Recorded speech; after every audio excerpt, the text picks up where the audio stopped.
El hombre, por necesidad o por curiosidad, ha aprendido mucho sobre la Tierra, donde es al mismo tiempo visitante y prisionero. Muchas veces, desconcertado en su breve viaje por el tiempo, ha encontrado una estabilidad en el orden revelado por la naturaleza, la secuencia repetida de las estaciones, la simetría en la tormenta.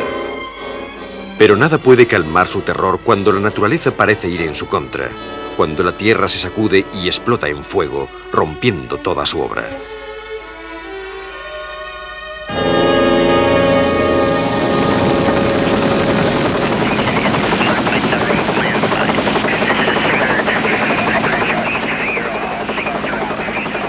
$20.000 personas muertas, entre 50.000 y 150.000 heridos. Si es así, tenemos el epicentro aquí. Es posible que la comunicación no esté bien, pero es la dirección a donde deben ir.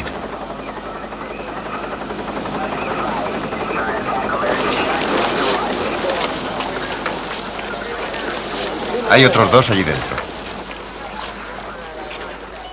Algunos han intentado crear defensas contra los golpes repentinos de un adversario que muchas veces ataca sin avisar. Ante la impotencia de prevenir una erupción o un terremoto, tratan de reducir sus efectos. Otros encienden cirios buscando apoyo en la oración.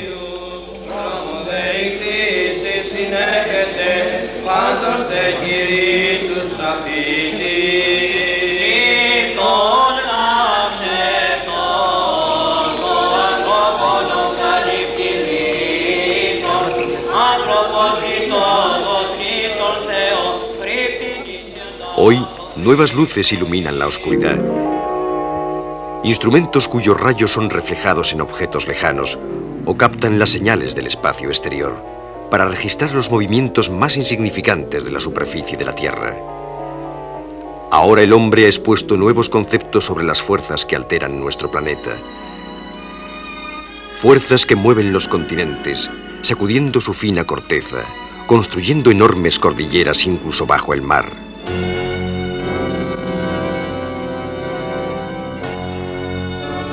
La Tierra, igual que todas las cosas vivas, tiene continuas agitaciones. Saliendo del fuego, sigue transformándose día a día.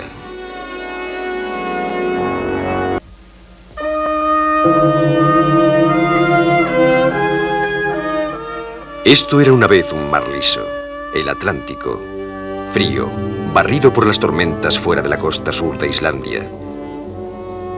En el invierno de 1963, una erupción ardiente hizo elevar el mar a la isla de Surtsey. Hoy, estos 2 kilómetros cuadrados de ceniza y lava forman uno de los añadidos más recientes a la superficie terrestre. Pero esta tierra virgen ya no es baldía. La vida la ha encontrado.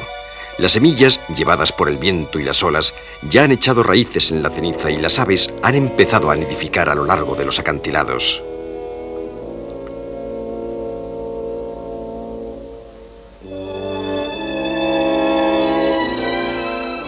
Un lugar inhóspito para los visitantes casuales, la isla se ha convertido en un laboratorio viviente. Aquí, los científicos de países lejanos pueden estudiar cómo la vida ensaya y poco a poco se agarra a un nuevo dominio. Entre ellos está el Dr. Robert Ballard, geólogo del Instituto Oceanográfico de Woods Hole, en Cabo Cod.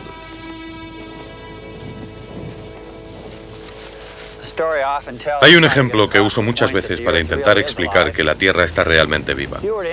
Es como si tuvieses que entrevistar a una mariposa sentada sobre una rama de un árbol secuoya.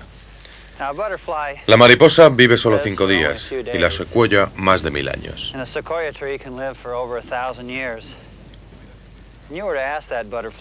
Y si tuvieras que preguntar a la mariposa, ¿te parece que el árbol donde estás apoyada está vivo?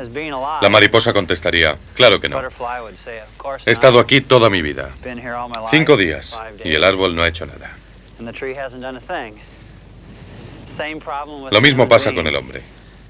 Si preguntaras a un hombre de 100 años si piensa que la Tierra, que supera los 4.500 millones de años, está viva, probablemente diría, claro que no. He estado aquí toda mi vida y no ha cambiado nada. Pero la Tierra es realmente una materia dinámica. En realidad, lo considero un organismo vivo. Igual que Surtsey, la Tierra es también una isla, no en el Atlántico Norte, sino en el vasto mar del espacio. Desde mucho antes de que fuera habitada por el hombre, cambia lenta e incesantemente. Hace 200 millones de años, solo hubo una masa de tierra formando un único continente que los científicos llaman Pangea.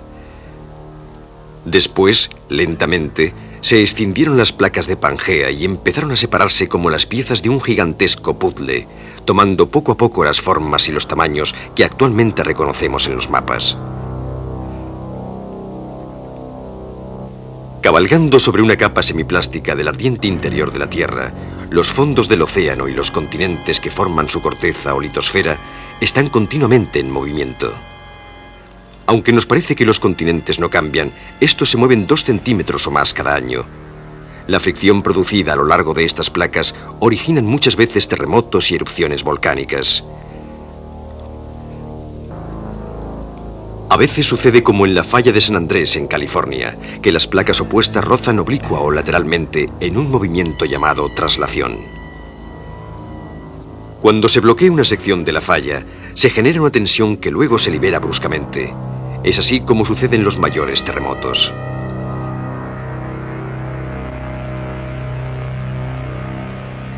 En otras zonas, como en Japón, en un movimiento llamado subducción, el borde de una placa de corteza se desliza lentamente por debajo de otra, causando una actividad volcánica y temblores.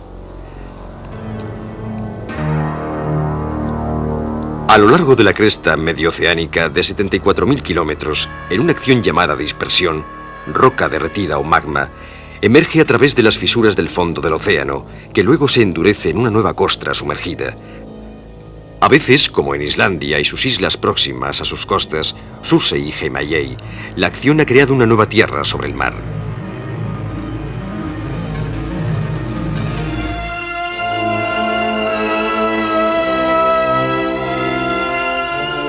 A escasamente 320 kilómetros al sur del Círculo Polar Ártico, en el filón ardiente que todavía está formando la misma Islandia, Heimaey está acostumbrada al cambio.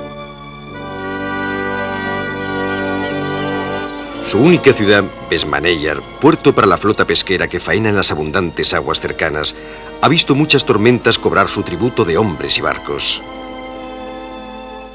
Atrevidos descendientes de los vikingos que colonizaron esta isla hace más de 1000 años.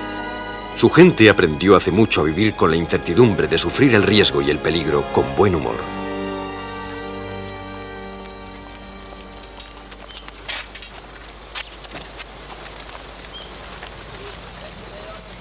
Cada verano siguiente, una nueva tradición. Toda la población deja la ciudad en una fiesta colectiva de 3 días. Es una reunión que existe desde los tiempos vikingos, cuando los aldeanos se reunieron para repasar las leyes orales por las que se regían. Sobre el suelo cubierto de hierba de un viejo cráter volcánico, levantan un poblado de tiendas, donde la gente de la ciudad se vuelve a encontrar en un marco completamente diferente.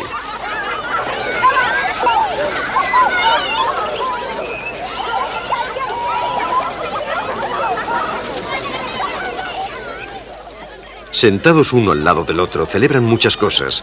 Que la patria se separó de Dinamarca hace más de un siglo, la herencia de su pasado vikingo, la supervivencia de los peligros que a veces salen de la misma tierra.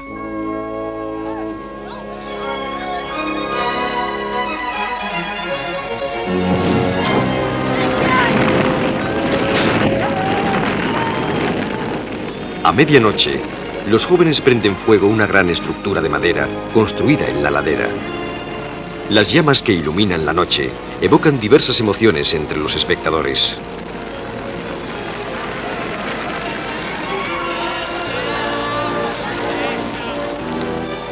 El fuego, para sus antepasados nórdicos, trajo calor en el frío entumecedor. Era un símbolo de vida, de renacimiento. Pero la gente de Heimaey saben desde hace mucho que también puede traer la destrucción y la muerte.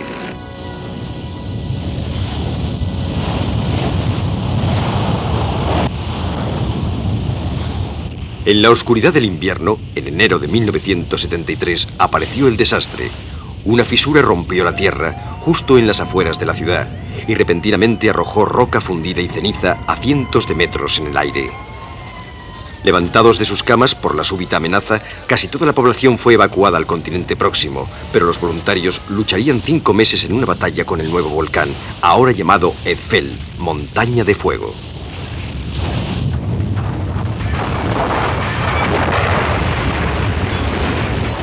En una semana, Eifel había levantado un cono negro y ardiente de 180 metros y había cubierto la ciudad con cenizas. Más de 100 casas se quemaron o fueron aplastadas por el arroyo de lava.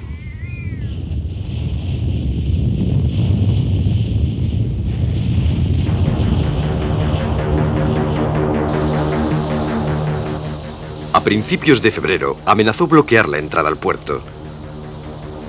Los equipos de emergencia lucharon desesperadamente, endureciendo la lava con fuertes chorros de agua fría de mar.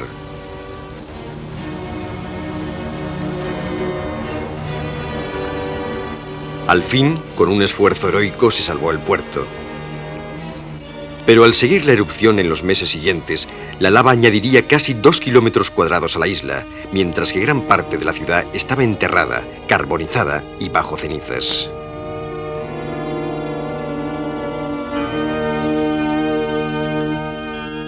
Se tardarían años para sacarla, pero finalmente los contornos de la muerte están otra vez en orden. Bajo la pared de lava juegan los niños, muchos con poco conocimiento o recuerdo de lo que sucedió aquí. Tienen otras cosas en que pensar.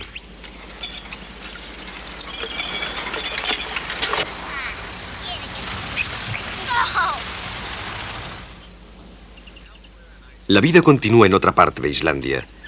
Bajo la sombra de los volcanes, que siguen siendo un enigma perpetuo, están los agricultores recogiendo sus cosechas, preparándose para el próximo invierno. Pero hacen mucho más que esto. Los islandeses, atrevidamente, se aprovechan de las grandes fuerzas que les amenazan.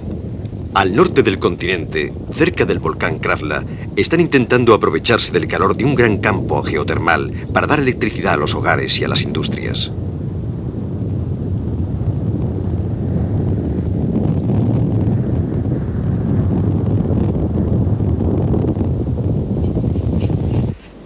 Las últimas erupciones han hecho recordar a los islandeses lo imprevisible de las fuerzas que están intentando aprovechar. El Dr. Valar y el Dr. Haraldur Sigurðsson, vulcanólogo de la Universidad de Rhode Island, visitan un lugar donde un reciente arroyo de lava ha amenazado una central eléctrica construida hace poco.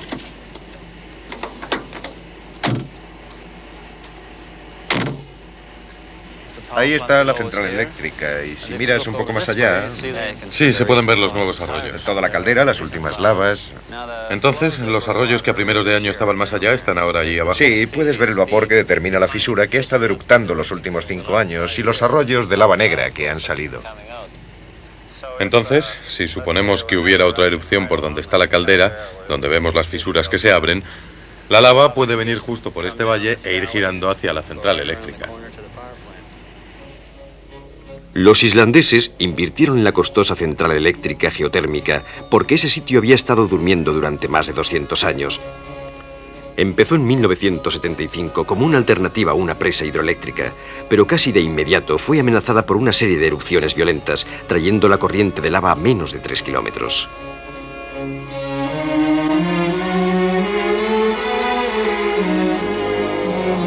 Los científicos, intentando percibir una posible advertencia de actividad volcánica del Krafla, estudian la central y sus alrededores, buscando signos amenazadores. Aquí, uno de los equipos de supervisión está comprobando si hay alguna inclinación en el suelo que pueda desequilibrar y destruir las turbinas.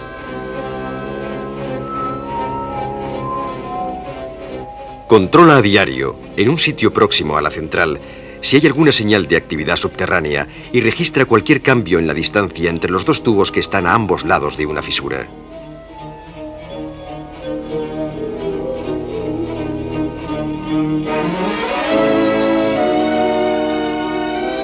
Igual que el dorso de una serpiente levantándose del mar, la roca humeante de la cresta medio-oceánica se estima a través de Islandia. Aquí, Valar y Sigurðsson visitan el lugar donde la lava sigue enfriándose.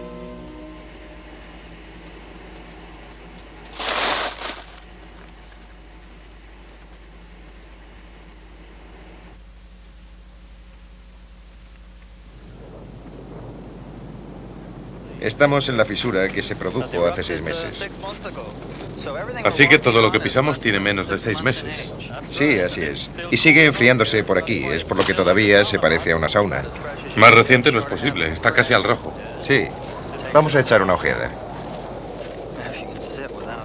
Al sentarte te puedes cortar los pantalones. Está caliente.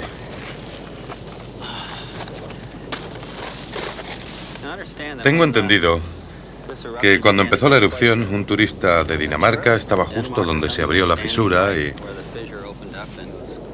Se abrió muy cerca de donde se rompió la corteza y empezó a salir la lava. Así que salió corriendo. Creo que la lava se movió con mucha rapidez. ¿A qué velocidad? A unos 10 metros por segundo. Así que tiene que ser... Déjeme pensar ahí. El récord mundial de 100 metros lisos es... 9,8. Así que se mueve tan veloz como el récord mundial. Espero que el danés fuera un buen corredor. Sí que lo era, logró salir. Hasta ahora no ha habido víctimas. Antes de que sucediera, esta parte había estado tranquila durante un tiempo muy largo. Fue por lo que pensaron que aquí era seguro construir la central eléctrica. Esta zona ha estado sin actividad volcánica durante más de 250 años. Y por lo tanto existía la opinión de que no había ningún riesgo inminente y de que merecía la pena arriesgarse y empezar a construir una central eléctrica geotérmica en este volcán central. ¿Y cuánto han invertido? Probablemente unos 60 millones de dólares. Entonces los 60 millones de dólares están realmente en peligro. Si sucede otra erupción grande por aquí, esta vez atravesará ese paso y bajará a la cuenca. Siempre existe esa posibilidad, pero en Islandia hay... Islandia es un país donde tienes que vivir con los elementos.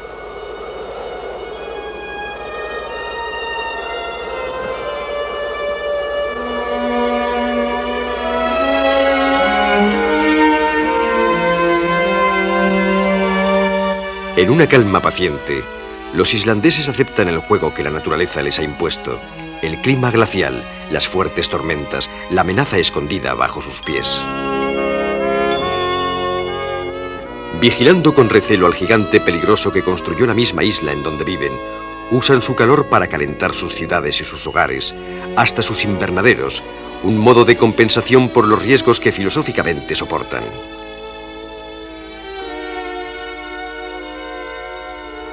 En la oscuridad del invierno, toman la luz de las profundidades subterráneas. Las hortalizas, gracias al horno escondido en la mismísima tierra, maduran en el frío ártico. Y las flores se abren en el aliento rojo del volcán.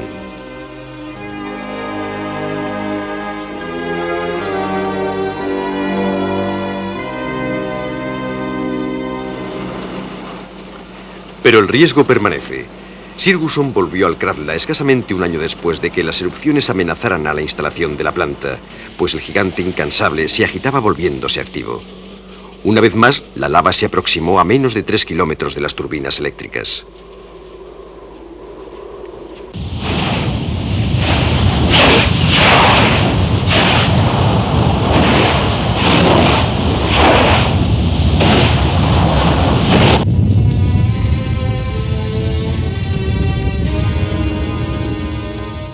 Aunque poco a poco disminuyeron las masas ardientes, la erupción levantó el suelo proporcionando una pendiente para que la lava futura fluya hacia la central eléctrica.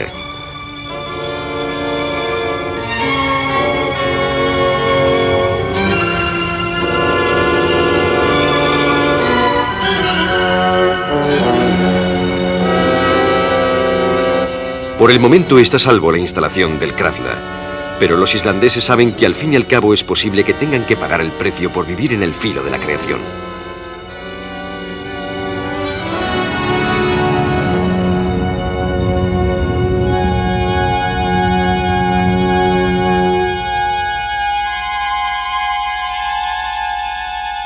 A veces la acción de la cresta medio-oceánica conlleva unos efectos sorprendentemente opuestos.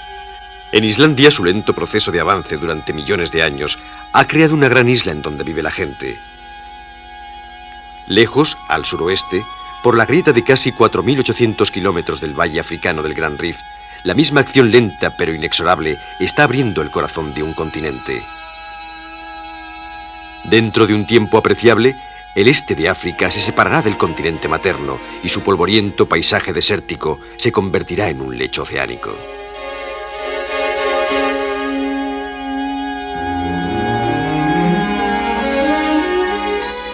Ya ha empezado el proceso en el Triángulo de Afar, en el Cuerno de África. El mar invade la tierra.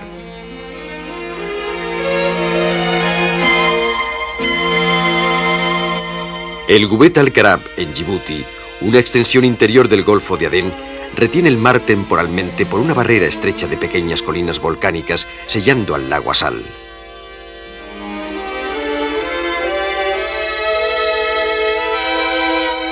Pero al infiltrarse el magma por las fisuras de la corteza de la Tierra, las grietas se van ensanchando y hundiendo, y así el mar, inevitablemente, entrará en las tierras bajas.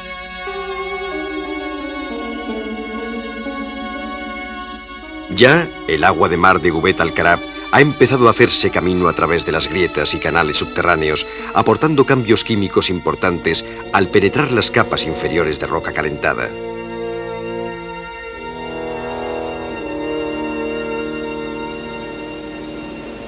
Ballard y el doctor Jean-Louis Geminet del Centro Nacional Francés de Investigación Científica descienden en una fisura recientemente activa por la cual llega un pequeño caudal de agua de mar al lago lejano.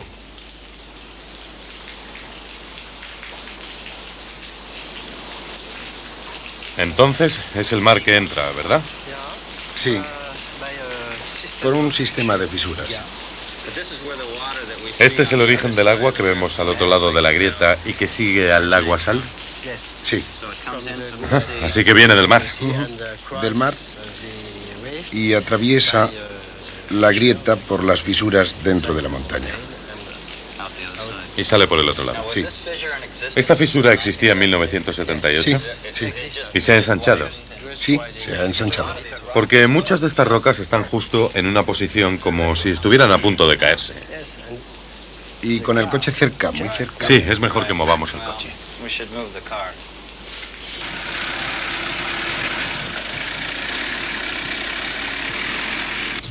Entonces nos vamos por aquí. Cruzaremos el... No exactamente allí, no. Vamos a cruzar por aquí, ¿eh? ¿Cuánto tiempo necesitaremos para llegar a Assal? Y si pasáramos por aquí, cruzando esa zona llana como un desierto, ¿cuánto tiempo necesitaríamos para llegar? Unas 6 horas. ¿6 horas? Sí, 6 horas. Es un camino tremendo. 6 horas o 6 horas y media.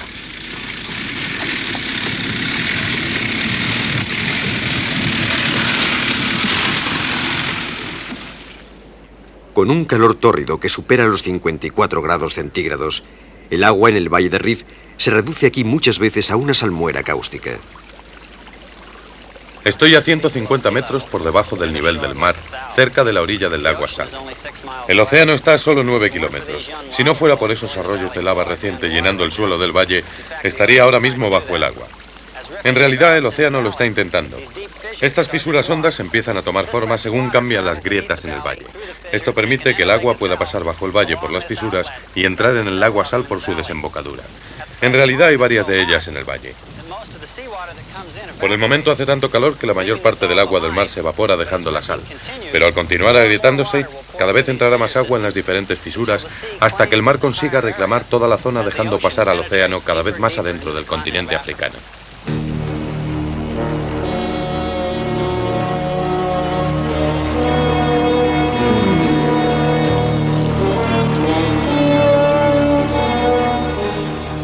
Aquí, igual que en Islandia, la acción de extensión crea nueva corteza. Por otros lados, en compensación, tienen que destruirse los bordes distantes de una placa en expansión.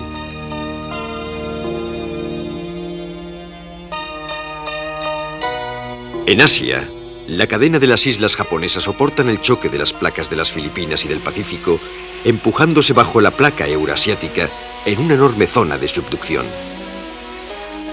En las profundas trincheras del océano fuera de Japón, las placas viejas se sumergen en el interior derretido de la Tierra, causando unos fuertes movimientos. Aquí, las neblinas son como el aliento del dragón, el vapor de las 20.000 fuentes termales y de los 40 volcanes activos.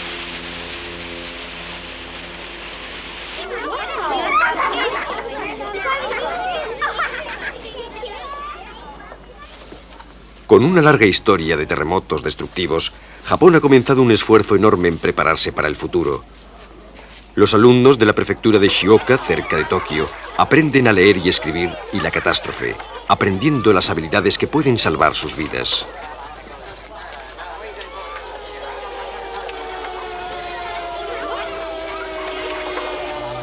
En este templo, a las víctimas de un gran desastre, la memoria y la realidad son como las caras desparejadas de un terremoto. Aquí vienen los que han sobrevivido para testificar el día en que un mundo terminó, buscando otra vez las caras que solo existen en los sueños de un viejo. Justo antes de mediodía del sábado, 1 de septiembre de 1923, se registró un terremoto de 7,9 en la escala de Richter, golpeando a Tokio, sacudiendo la tierra durante 5 largos minutos. Incendiados por carbones calientes arrojados desde estufas contra las paredes de papel y esteras de paja, la ciudad ardió en llamas. La gente corría por las calles, dirigiéndose hacia el río. Desde la otra orilla empezaron a cruzar los puentes de madera solo para quedarse atrapados en medio. Rodeados por las llamas de fuego, sin escapatoria, las masas huyentes quedaron encerradas por el pánico y el caos. Al día siguiente, 2/3 de Tokio yacía en cenizas negras ardiendo lentamente. Hubo más de 140.000 muertos.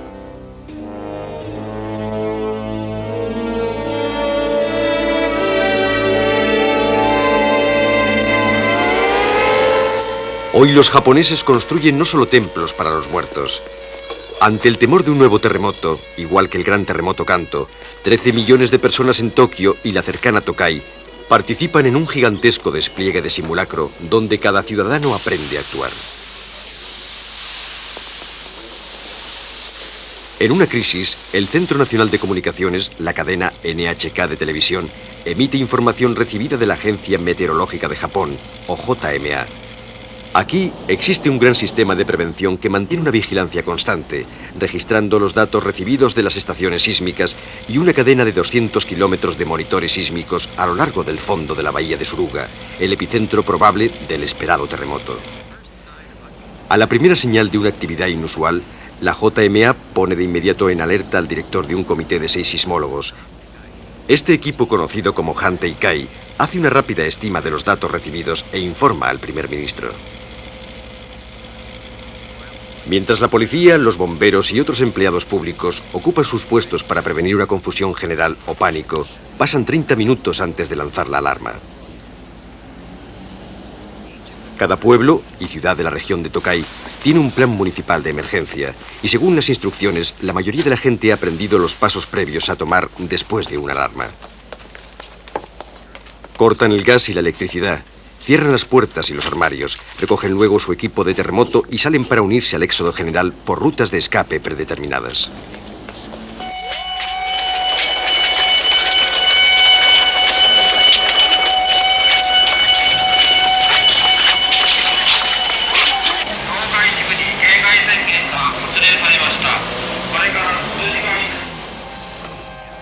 En la calle hay una cuerda que ayuda a mantener la unidad y el orden, lo que previene el pánico al dar un sentido de seguridad común dentro del grupo.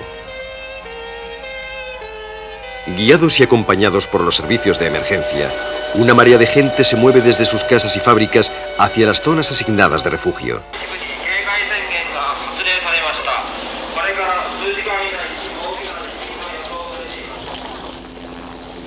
Para evitar la ola gigante o tsunami, que muchas veces aparece después de un terremoto, los barcos del puerto salen al mar. El ensayo ha sido un esfuerzo costoso, pero el precio parece comparativamente pequeño ante las posibles pérdidas de vidas en una de las zonas más habitadas de la Tierra.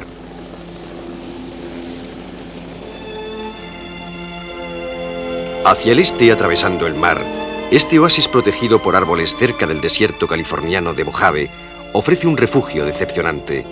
Igual que las calderas térmicas de Japón, también forma parte del anillo de fuego del Pacífico. Aquí, a lo largo de la falla de 1100 kilómetros de San Andrés, la placa del Pacífico se desplaza lentamente al norte contra la placa de Norteamérica. A veces se bloquea, acumula tensiones y luego de repente se liberan en un terremoto.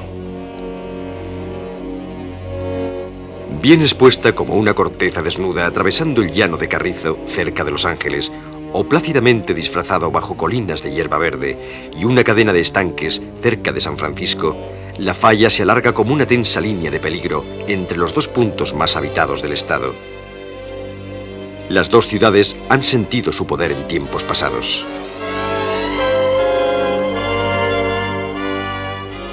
En el pasado, puerta legendaria de la carrera del oro, con sus colinas coronadas con adornados palacios de magnates de minas y de ferrocarriles. Hoy, San Francisco se remonta en una serie impresionante de rascacielos a lo largo de su embarcadero. Una evidencia atrevida de una ciudad que se negó a morir. El doctor Ballard recuerda una mañana fatal al principio del siglo. El 18 de abril de 1906 se abrió de repente la falla de San Andrés. La ciudad de San Francisco sintió la sacudida del golpe. Murieron unas 700 personas y gran parte de la ciudad fue destruida por el fuego. Hoy, la gente lo recuerda como un suceso que se encuentra en los libros de historia. Pero para los geólogos, la falla está aún muy viva. Estamos supervisando el sistema de la falla con la intención de comprender su comportamiento y predecir su siguiente movimiento. Sabemos una cosa. Vamos a sufrir otro terremoto, como en 1906. Es solo cuestión de tiempo. Este mapa indica la mayoría de las fallas en la zona de la bahía. Y la que más nos preocupa aquí es la falla de San Andrés. Se dirige hacia la península. El mapa es bastante detallado y probablemente podemos encontrar tu calle. Al sur de la ciudad, debajo de los estanques que marcan la falla, hay familias residentes como la de James y Susan Morris, que empiezan a prepararse para el terremoto anunciado. Estáis viviendo en una zona con una intensidad de terremoto clasificada de muy fuerte. Estáis bromeando, ¿verdad? Sí, está clasificada como muy fuerte y es por vuestra proximidad a la línea de la falla. Estáis muy cerca de la falla de San Andrés, a unos 6 kilómetros de ella. Vamos a ver esta ranura. Puedes ver que va por todos los cimientos de la casa. Lo que queremos es asegurarnos de que haya pernos por toda la ranura hasta los cimientos. Vale. ¿Cómo lo sabes? Bien, vas a ver un perno y estará justo por encima de la misma ranura. Y no hay ninguno. No, no hay ningún perno. De acuerdo. Bueno, la válvula que quieres cerrar es la que viene directamente del suelo. Es la primera a la que llegas. Ahora vamos a suponer que empieza un terremoto, ¿vale? Es tarde, por la noche, y mamá te ha llevado a la cama. Y de repente empieza un terremoto y toda la habitación tiembla. ¿Qué tienes que hacer rápidamente? Realmente rápido. Muy bien, estupendo. Bien, no hemos vivido siempre en California y francamente, cuanto más oía hablar de los terremotos, más miedo tenía. Y entonces me di cuenta que si sucediera no sabríamos qué hacer. No sabíamos si la casa era segura. Así que llamamos a Dave Hedman para que viniera a echar una ojeada a la casa. Pero está claro que después de su inspección y pensándolo un poco, nosotros, incluso como una familia, no somos capaces de hacer lo que hará falta si sucede un gran terremoto. Y es uno de los motivos por lo que hemos preparado una reunión hoy, porque a pesar de lo independiente que quieras ser, estarás dependiendo de tu vecino. Porque esta vecindad, en particular, está tratando de encontrar qué recursos tienen entre todos que puedan ser útiles en caso de un desastre.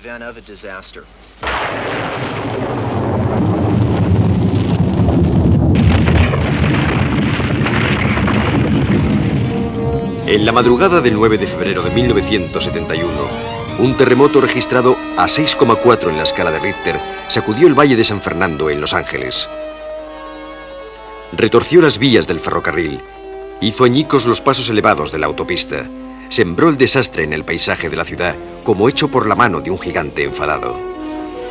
Como un cómplice silencioso, las llamas saltaron por las ruinas, colapsaron los hospitales y otros grandes edificios. Por todos lados hubo víctimas. Cuando terminó, la ciudad contó el costo. 64 muertos, 500 millones de dólares en daños inmobiliarios. Porque se bajó rápidamente el agua de una presa afectada, se salvaron miles de vidas, de lo contrario, se hubiesen perdido. Por sus consecuencias, las oficinas estatales, alarmadas, desarrollaron radicalmente sus preparativos de terremotos. Hoy no solo se utilizan los métodos conocidos de registro, sino una amplia serie de nuevos instrumentos para registrar la corteza terrestre de California. Los científicos, al usar rayos láser y ondas de radio provenientes de estrellas remotas, pueden registrar los cambios en la corteza o movimientos tan débiles como de 2,5 centímetros. Una cadena de dispositivos sísmicos, a lo largo de la falla de San Andrés, informa de los cambios locales en la salida de gas radiactivo de los estratos rocosos, una repentina bajada del nivel del agua en los pozos, variaciones en la gravedad o campo magnético de la Tierra. Otros medidores detectan el menor movimiento bajo la superficie, miden la tensión en las secciones bloqueadas de la falla. Igual que la familia Morris, también el estado de California está comprobando su sótano, sobre el cual viven 24 millones de personas.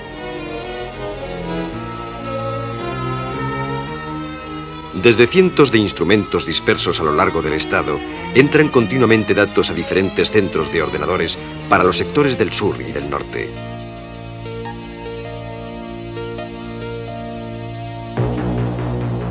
En el Centro Geológico de los Estados Unidos, en Menlo Park, se correlaciona y se condensa una información amplia y diversa para conseguir un resumen de la actividad sísmica de cada mes anterior. Los científicos, igual que los alumnos, que tratan de leer el código del adversario o descifrar una lengua perdida, intentan percibir un significado lógico en todas las señales enviadas desde la Tierra.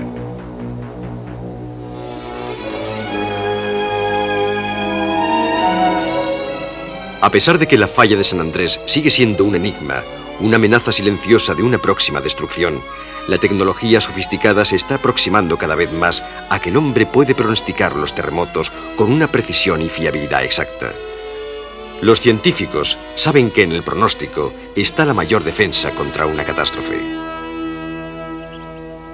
Usando un instrumento no más complicado que una azada, un joven geólogo del Instituto de Tecnología de California ha demostrado que la clave del futuro esté tal vez en el pasado. En excavaciones a lo largo de la falla de Pallet Creek, cerca de Mojave, el doctor Kerry Shee ha demostrado un comportamiento repetitivo de los terremotos de California cientos de años antes de la historia conocida de la región. Estamos en medio de la falla de San Andrés, y la capa que acabo de quitar ha sido fechada en el 1350 después de Cristo por el carbono. La capa justamente por encima, que tiene un precioso color naranja, por aquí y aquí, está fechada por el carbono en su punto más alto alrededor del 1560 después de Cristo, que corresponde a cuando Miguel Ángel estaba pintando la Capilla Sixtina. Esta capa es de alrededor del nacimiento de Benjamin Franklin, 1700. Y esta capa de aquí era la superficie de la Tierra en el momento del terremoto de 1857. Ahora este es el trazado principal de la falla de San Andrés, que va a través de las capas hasta aproximadamente aquí. Aquí tenemos la capa de 1353 después de Cristo, rota por el trazado de la falla, llegando a la capa de 1560 después de Cristo por aquí. Aquí tenemos la placa del Pacífico y aquí la placa de América del Norte, quebrada solo por esta línea muy débil o plana de la falla de San Andrés. Y continúa hacia arriba hasta el nivel del siglo XVIII y termina a este nivel, el nivel de 1857. En 1857 sucedió el gran terremoto de Fort Tejon, que fue el último en romper la falla de San Andrés en la zona sur del estado. En otra parte de este lado tenemos exposiciones que indican un total de 11 terremotos prehistóricos y el gran terremoto de Fort Tejon en 1857. Los datos del carbono indican que los terremotos suceden con una cadencia de unos 145 años. Han pasado 125 años desde el gran terremoto de Fort Tejon. Hay bastantes probabilidades de que durante nuestra vida veamos otro gran terremoto como el de Fort Tejon.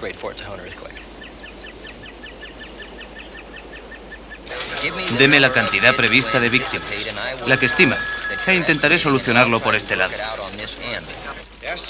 Las estimaciones de heridos oscilan entre 50 y 80.000, con un número desconocido de atrapados en edificios colapsados.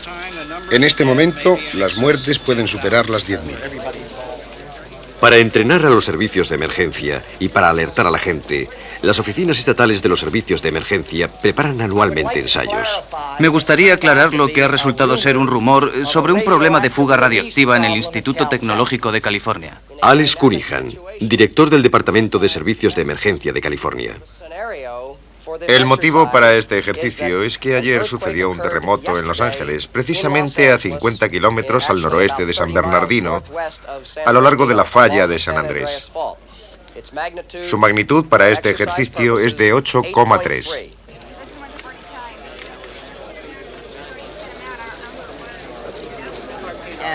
Somos muy exigentes a este nivel estatal en el uso de los recursos de urgencia.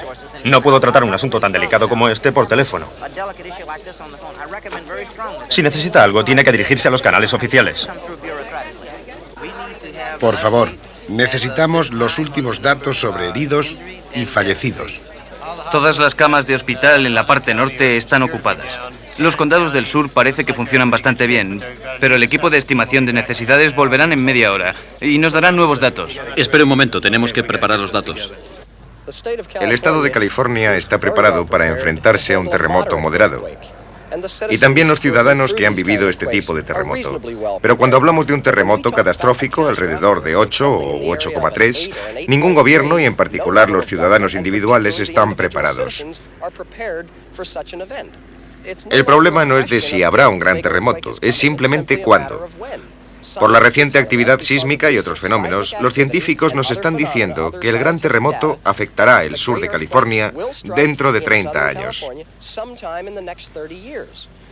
Por desgracia, hay mucha gente que dice que si es dentro de 30 años no hay de qué preocuparse. No será después de 30 años, puede suceder mañana, hoy, el mes que viene, pero en algún momento dentro de los próximos 30 años lo tendremos, y más vale que la gente se prepare para ello. Lejanamente conscientes de los holocaustos amenazadores, la mayoría de los ciudadanos de Los Ángeles siguen atrapados en los traumas y los atascos de tráfico de la vida cotidiana. Demasiado pocos conocen las matemáticas del terror. En el momento del terremoto de 1857 vivían 11.000 personas en Los Ángeles. Hoy hay más de 7 millones. Muchos recuerdan el impacto del temblor de San Fernando, pero el terremoto de 8,3 que los científicos están pronosticando ahora será un temblor 800 veces mayor. Un desastre natural sin precedente en la historia americana.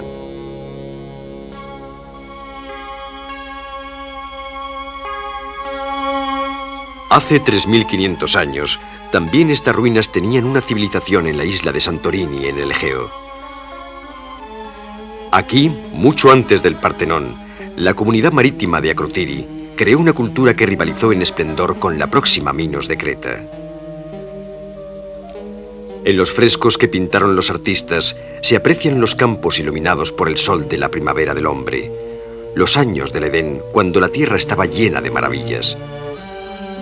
Sobre las paredes se reflejaban las tareas y los placeres corrientes de un pequeño mundo donde los hechos más insignificantes de la vida cotidiana tenían un significado, e incluso los dioses se comportaban muchas veces como unos vecinos ruidosos. Sobre el ancho mar volvían los marineros con extraños obsequios y criaturas de países lejanos, hablando de odiseas a través de un mundo todavía nuevo. Ahora ya no existen, desaparecieron abruptamente en una gran catástrofe. Todo lo que queda es una civilización bajo cristal, medio excavada, unas pocas ánforas en una ordenada colección, la vida y la muerte archivadas en unas fichas.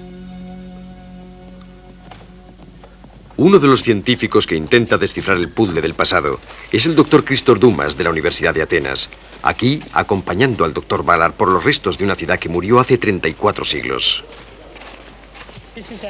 Esta es una antigua calle que desembocaba en la Plaza del Triángulo, flanqueada a la izquierda por el edificio Delta y a la derecha por la Casa Occidental. Entonces es aquí donde se han encontrado los frescos. Sí, encontramos frescos y otros objetos, lo que indica que estamos descubriendo una sociedad con una civilización de la Edad del Bronce muy elevada.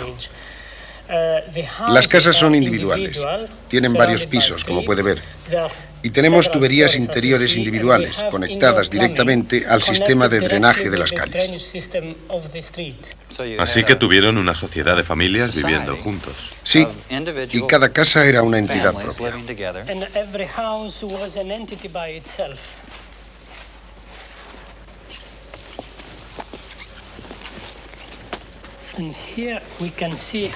Y aquí podemos ver qué sofisticadas eran estas casas.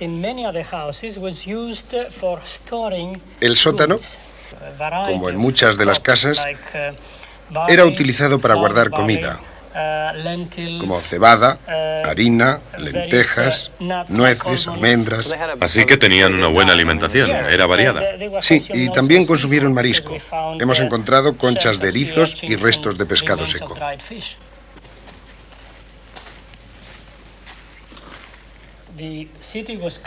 La ciudad fue presa de los terremotos y esta escalera indica que se rompió antes de la erupción del volcán. Probablemente fue la causa de su evacuación. Sí, fue una advertencia a la gente. Y luego, después del terremoto, sucedió la gran erupción. Sí, y como puede ver, destruyó prácticamente todo. Todo se cubrió de ceniza volcánica. Antes de la gran advertencia, Akrotiri estaba situada sobre una ladera de una isla empinada e inclinada, ignorando que kilómetros más abajo se estaba moviendo la corteza de la Tierra.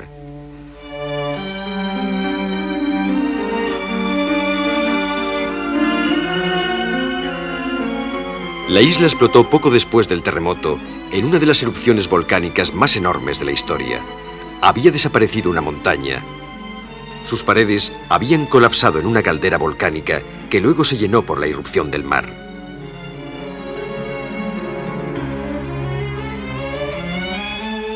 Una enorme nube abrasadora de piedra y ceniza enterró a Akrotiri y se agitó sobre el Mediterráneo con un impacto en la historia que todavía se está estudiando.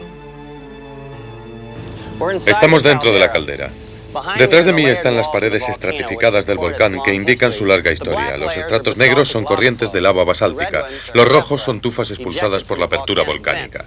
Estos estratos prehistóricos formaron una vez un gran volcán de una altura superior a 1500 metros. Hace unos 3500 años entró en erupción todo el volcán, destruyendo más de 2/3 de la isla. En la cumbre podemos ver una capa blanca de piedra pómez y ceniza que registra el gran suceso. Esta capa tiene un grosor superior a 30 metros.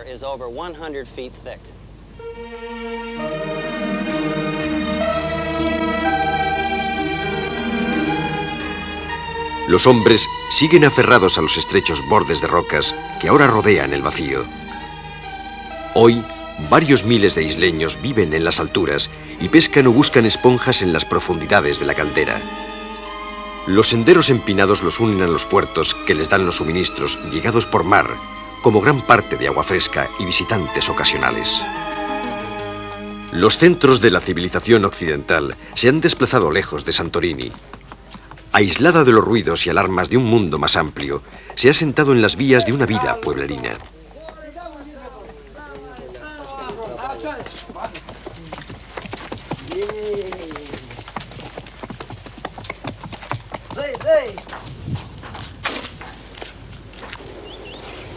Los obreros construyen y reparan las casas por encima de los acantilados, usando la misma ceniza y piedra pómez de la explosión que una vez destruyó su isla. En los campos de alrededor, los agricultores cuidan de los viñedos y recogen los cereales sembrados en la tierra volcánica. Incluso se vende la piedra pómez con beneficio, como hace más de un siglo cuando se exportó para la construcción del canal de Suez.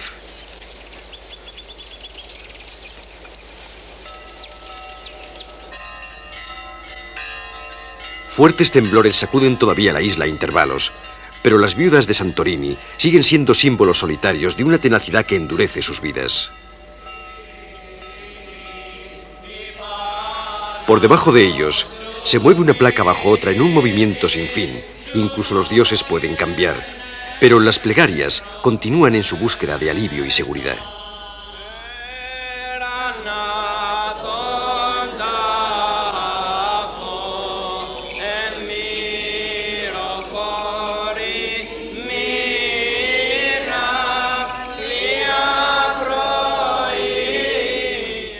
El Viernes Santo, los fieles están rodeados por frescos que explican no la alegría de la vida, sino sus tristes destinos. Pero la fe mantiene una esperanza de victoria para los isleños devotos. La vida retorna desde la oscuridad de la muerte. Una llama pasa de una vela a otra.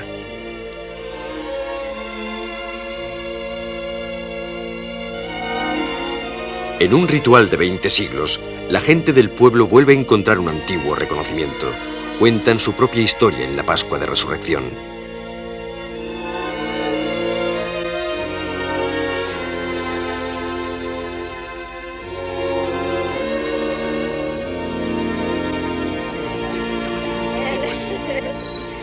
Después de la resurrección, la alegría, rompiendo los huevos para liberar simbólicamente la vida que está dentro.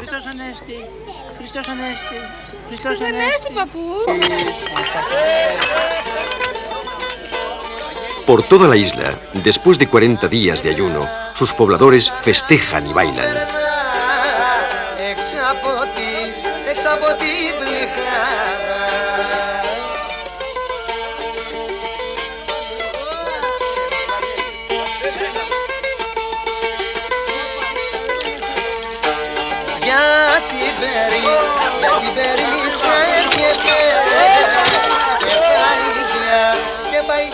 El mundo ha cambiado muchas veces en el transcurso de la vida de esta mujer de Santorini. Ya han desaparecido sus dioses. Las calles donde ahora camina termina en paredes de ceniza.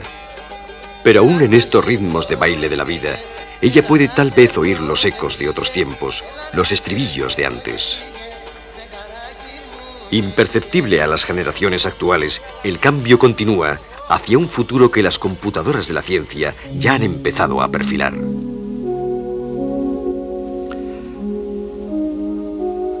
Por su deriva actual, África en su giro de reloj cerrará el Mediterráneo y chocará con el sur de Europa levantando grandes y nuevas montañas arrugadas como una alfombra.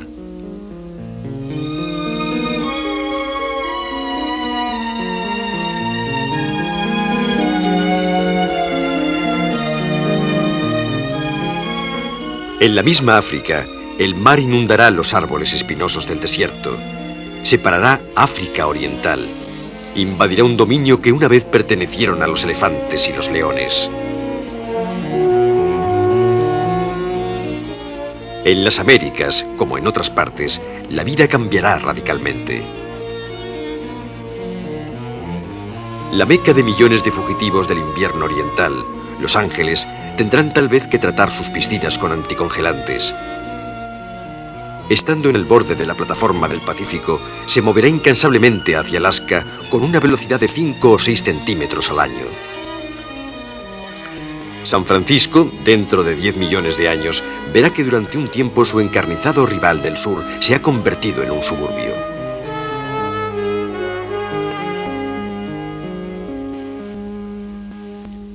Nueva York puede formar parte de una gran cordillera volcánica al expandirse el suelo atlántico por debajo de la costa oriental.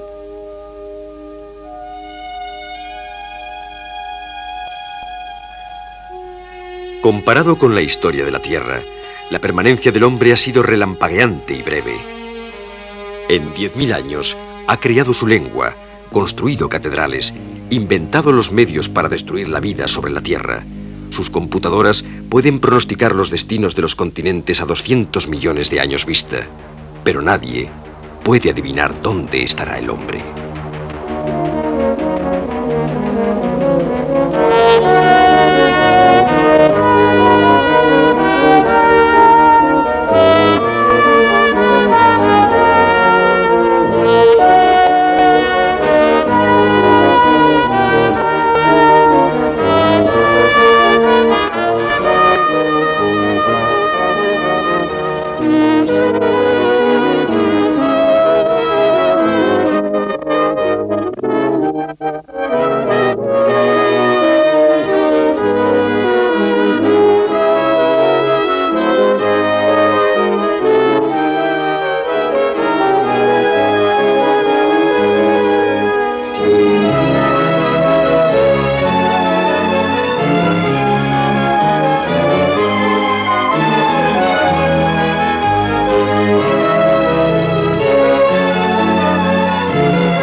Igual que Surtsey, la Tierra es también una isla, no en el Atlántico Norte, sino en el vasto mar del espacio.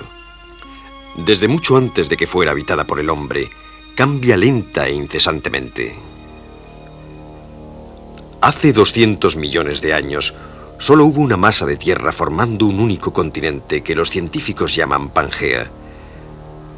Después, lentamente, se escindieron las placas de Pangea y empezaron a separarse como las piezas de un gigantesco puzzle, tomando poco a poco las formas y los tamaños que actualmente reconocemos en los mapas.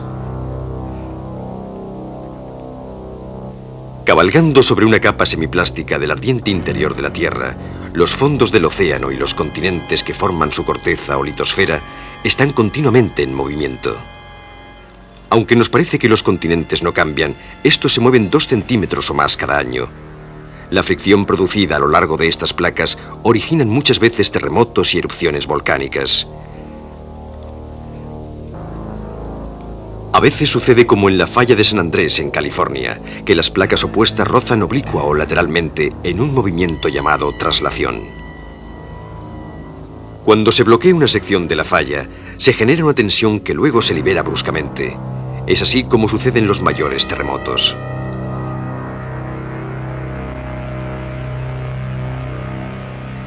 En otras zonas, como en Japón, en un movimiento llamado subducción, el borde de una placa de corteza se desliza.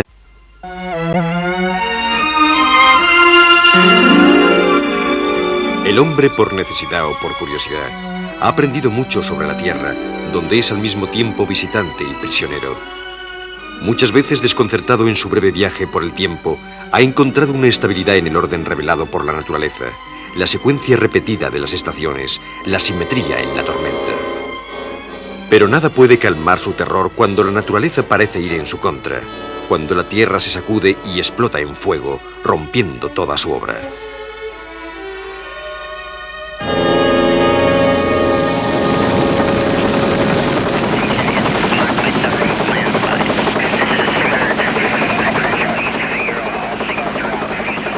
$20.000 personas muertas, entre 50.000 y 150.000 heridos. Si es así, tenemos el epicentro aquí. Es posible que la comunicación no esté bien, pero es la dirección a donde deben ir.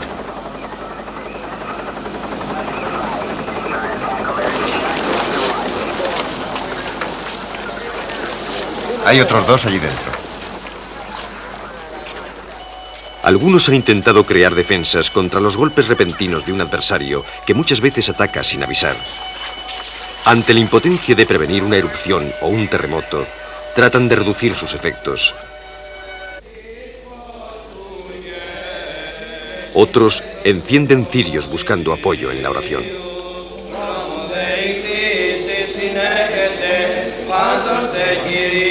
Lentamente por debajo de otra, causando una actividad volcánica y temblores.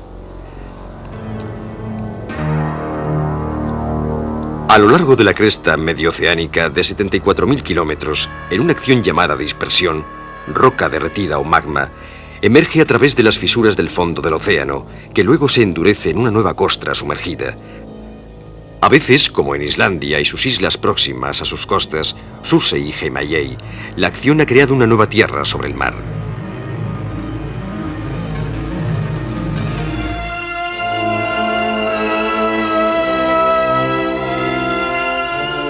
A escasamente 320 kilómetros al sur del Círculo Polar Ártico, en el filón ardiente que todavía está formando la misma Islandia, Heimaey está acostumbrada al cambio.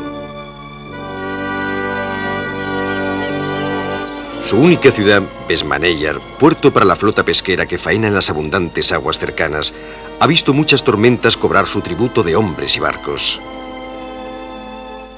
Atrevidos descendientes de los vikingos que colonizaron esta isla hace más de 1000 años. Su gente aprendió hace mucho a vivir con la incertidumbre de sufrir el riesgo y el peligro con buen humor.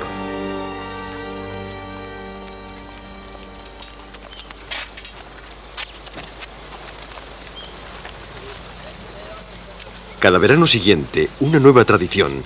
Toda la población deja la ciudad en una fiesta colectiva de 3 días. Es una reunión que existe desde los tiempos. Ya han echado raíces en la ceniza y las aves han empezado a nidificar a lo largo de los acantilados.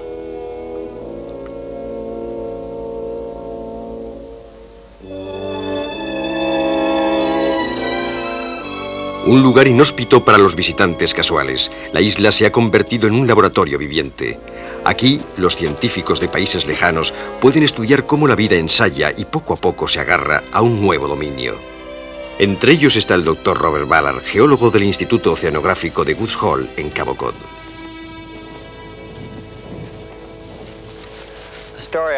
Hay un ejemplo que uso muchas veces para intentar explicar que la Tierra está realmente viva. Es como si tuvieses que entrevistar a una mariposa sentada sobre una rama de un árbol secuoya. La mariposa vive solo 5 días y la secuoya más de 1000 años.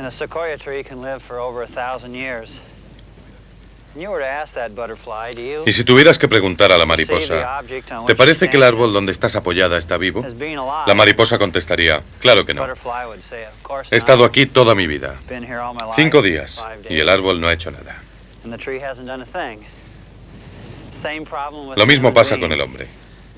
Si preguntaras a un hombre de 100 años si piensa que la Tierra, que supera los 4.500 millones de años, está viva, probablemente diría, claro que no. He estado aquí toda mi vida y no ha cambiado nada. Pero la Tierra es realmente una materia dinámica. En realidad, lo considero un organismo vivo.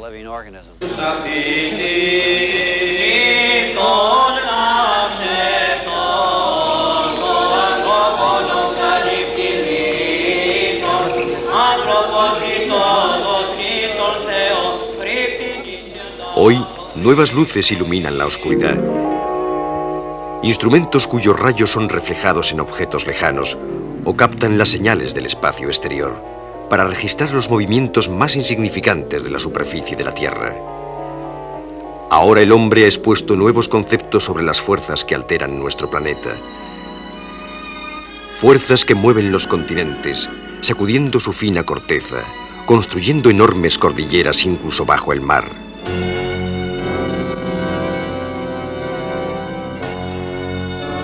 La Tierra, igual que todas las cosas vivas, tiene continuas agitaciones. Saliendo del fuego, sigue transformándose día a día.